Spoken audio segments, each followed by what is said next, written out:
오늘 하나님께 주는 말씀 호세아 11장 12절부터 12장 14절 말씀입니다. 구약성경 1266쪽입니다. 1266쪽 호세아 11장 12절부터 12장 마지막 절까지 말씀입니다. 에브라임은 거짓으로, 이스라엘 족속은 속임수로 나를 애워쌌고, 유다는 하나님 곧 신실하시고 거룩하신 자에게 대하여 정함이 없도다. 에브라임은 바람을 먹으며 동풍을 따라가서 종일토록 거짓과 포악을 더하여 아수르와 계약을 맺고 기름을 애굽에 보내도다. 여호와께서 유다와 논쟁하시고 야곱을 그 행실대로 벌하시며 그의 행위대로 그에게 보응하시리라. 야곱은 모태에서 그의 형의 발 뒤꿈치를 잡았고 또 힘으로는 하나님과 겨루되 천사와 겨루어 이기고 울며 그에게 간구하였으며 하나님은 베델에서 그를 만나셨고 거기에서 우리에게 말씀하셨나니 여호와는 만군의 하나님이시라. 여호와는 그를 기억하게 하는 이름이니라. 그런즉 너의 하나님께로 돌아와서 인애와 정의를 지키며 항상 너의 하나님을 바랄지니라. 그는 상인이라 손에 거짓 저울을 가지고 속이기를 좋아하는도다. 에브라임이 말하기를 나는 실로 부자라. 내가 재물을 얻었는데 내가 수고한 모든 것 중에서 죄라 할 만한 불의를 내게서 찾아낼 자 없으리라 하거니와 네가 애굽 땅에 있을 때부터 나는 네 하나님 여호와니라. 내가 너로 다시 장막에 거주하게 하기를 명절날에 하던 것 같게 하리라. 내가 여러 선자에게 말하였고 이상을 많이 보였으며 선자들을 통하여 비유를 베풀었노라. 길르앗은 불의한 것이냐? 과연 그러하다. 그들은 거짓되도다. 길갈에서는 무리가 수송아지로 제사를 드리며 그 제단은 밭 이랑에 쌓인 돌무더기 같도다. 야곱이 아람의 들로 도망하였으며 이스라엘이 아내를 얻기 위하여 사람을 섬기며 아내를 얻기 위하여 양을 쳤고 여호와께서는 한 선지자로 이스라엘을 애굽에서 인도하여 내셨고 이스라엘이 한 선자로 보고받았건을 에브라임이 경노하게 함이 극심하였으니 그의 주께서 그의 피로 그의 위에 머물러 있게 하시며 그의 수치를 그에게 돌리시리라. 아멘. 오늘 하나님께서 우리의 걸음을 인도하실 때 믿음으로 순종하기를 소망하는 모든 성도 여러분들 가운데 하나님의 크신 은혜와 축복이 더하기를 주님의 이름으로 축원합니다. 우리가 잘 먹는 것도 중요하지만 또 잘 내보내는 것도 중요하다라는 얘기를 하죠.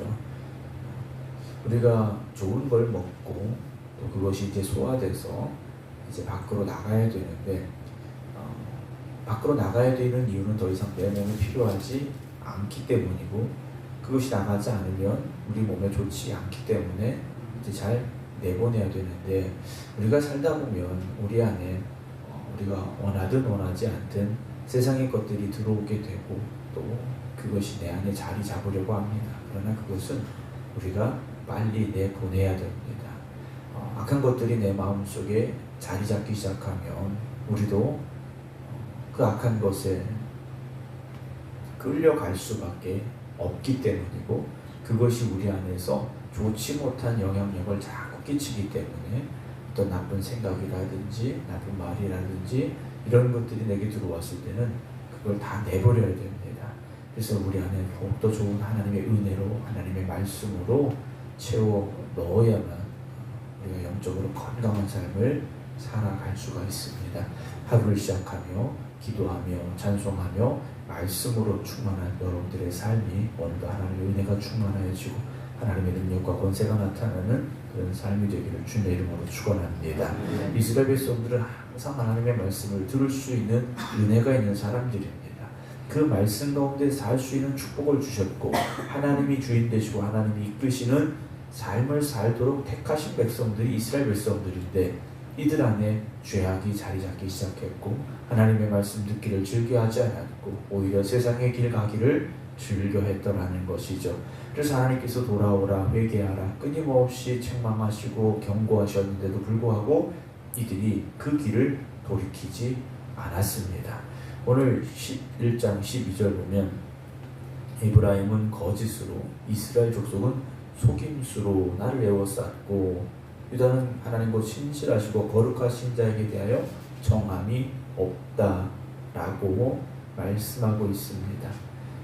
거짓과 속임수가 그리고 정결하지 못함이 그들 안에 충만해 있었다라는 거죠. 하나님의 은혜로 살아가던 그들이 오히려 속임수와 거짓으로, 하나님은 신실하시고 거룩하신데 그 하나님에 대하여 정함이 없는 상태가 되어졌다라고 말씀하고 있습니다. 왜 이렇게 됐습니까? 12장 1절 에브라임은 바람을 먹으며 동풍을 따라가서 종일토록 거짓과 포악을 더했다라고 되어 있습니다. 헛된 것이죠. 여러분, 바람을 먹으면 배가 부릅니까? 어떤 영양분이 있겠습니까? 이 세상을 쫓아가는 건 바람을 먹으려고 쫓아가는 것과 마찬가지다 라고 말씀하고 있습니다. 그런데도 그 헛된 것을 먹으려고 하루 종일 쫓아가고 있다는 거죠. 사랑하는 성도 여러분, 오늘도 우리가 세상의 헛된 것을 쫓지 아니하고 영원한 하나님의 나라를 바라보면서 하나님이 기뻐하시는 길로만 갈 수 있기를 주님의 이름으로 축원합니다. 그렇게 세상 것을 쫓아가다 보니 아수르와 계약을 맺고 기름을 애굽으로 보내는 상황이 되었다라는 거죠. 아수르에게 도움을 요청합니다. 애굽에는 예물을 보내서 도와달라고 요청합니다. 하나님 앞에 엎드려 기도할 시간에, 하나님을 찾고 부르짖어 하나님만 바라봐야 될 그 시간에 세상에 헛된 것을 쫓으려 하니 세상의 도움만 구하는 상황이 되고 말았다라는 거죠. 2절에 여호와께서 유다와 논쟁하시고 야곱을 그 행실대로 벌하시며 그 행위대로 그에게 보응하시리라. 하나님은 그대로 갚으시는 하나님이시다 말씀을 드렸지 않습니까? 이들이 뿌린 것은 결국 죄악이었다는 거죠. 하나님을 떠난 것입니다. 그러니 하나님께서 그들에게 그대로 갚아주시게 하겠다 말씀하신다는 거죠. 3절 보면 야곱은 모태에서 그의 형이 발 뒤꿈치를 잡았고 그의 힘으로는 하나님과 겨루되 천사와 겨루 이기고 울며 그에게 간구하였으며 하나님은 베델에서 그를 만나셨고 거기에서 우리에게 말씀하셨나니 라고 되어 있습니다. 야곱을 기억해내고 있습니다. 그들의 조상 야곱이지 않습니까? 야곱이 아버지 속이고 형 속이고 속이는 자가 되어서 도망치다가 하나님 만나게 됐고, 그리고 하나님의 은혜 가운데 다시 큰 축복을 가지고 돌아왔던 그였지만 그가 어떻게 됐습니까? 지금 이 상황이 되고 말았다는 거죠. 이스라엘 백성들을 거슬러 올라가면 하나님의 은혜 없이는 설명할 수 없는 민족이라는 겁니다. 하나님의 도우심 없이는 하나의 큰 민족이 될 수 없었던 사람들이라는 겁니다. 그런 하나님의 은혜 가운데 여기까지 온 이스라엘 백성들인데 5절 보면 여호와는 만군의 하나님이시라. 여호와는 그를 기억하게 하는 이름이라. 하나님이라는 이름 앞에서 그들의 처지, 그들의 과거를 기억하고 있지 않아야 되는데 그렇지 못했다라는 거죠. 6절 그런즉 너희 하나님께로 돌아와서 인애와 정의를 지키며 항상 너희 하나님을 바랄지니라 라고 말씀하고 있습니다. 여러분, 우리가 서야 될 자리는 하나님 앞이라는 사실이죠. 하나님은 끝까지 우리가 기억하고 있지 않아야 됩니다.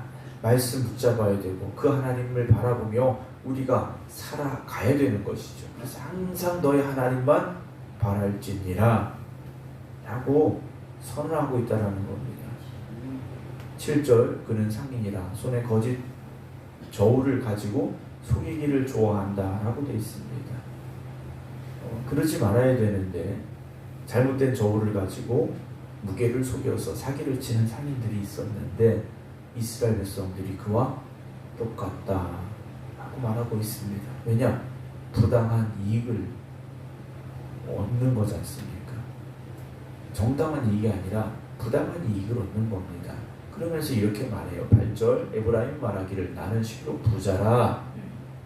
내가 재물을 얻었는데 내가 수고한 모든 것 중에서 죄라 할 만한 불의를 내게서 찾아낼 자 없으리라 한다 라고 말씀하십니다. 거짓 저울을 가지고 속여서 부를 얻었는데 부유해졌는데 에브라임이 이렇게 말하는 거야. 나 부자야. 나 진짜 부자다. 그런데 내가 이 재물을 얻은 것 중에 다 내가 수고해서 얻은 것이지 죄라 할 만한 것으로 부유해진 게 하나도 없다라고 말합니다. 이스라엘 백성들의 축복은 하나님께서 주신 거죠. 하나님이 주신 겁니다. 그런데 이스라엘 백성들은요, 죄를 지으면서 그 죄 가운데 살아가면서 자기들의 그 부끄러움을 알지 못하고 있다는 거죠. 우리가 잘 돌아봐야 됩니다. 내 자신을 잘 살펴볼 수 있어야 됩니다. 온갖 악행을 저지르면서도 나 죄가 없는데, 나 손가락질 받을 만한 일 한 거 없는데, 이런 생각 가운데 지금 이스라엘 백성들이 살고 있다는 거죠. 근데 하나님 보시기는 어떤 겁니까? 손에 거짓 저울을 가지고 속이기를 좋아하는 사람들과 똑같다라고 말씀하고 계시죠. 9절에 네가 애굽 땅에 있을 때부터 나는 네 하나님 여호와니라. 내가 너로 다시 장막에 거주하게 하기를 명절날에 하던 것 같게 하리라 말씀하십니다. 이스라엘 백성들은요, 장막에 살던 사람들입니다. 떠들던 사람들이라는 거죠. 그리고 광야에서도 천막에 살았던 사람들이.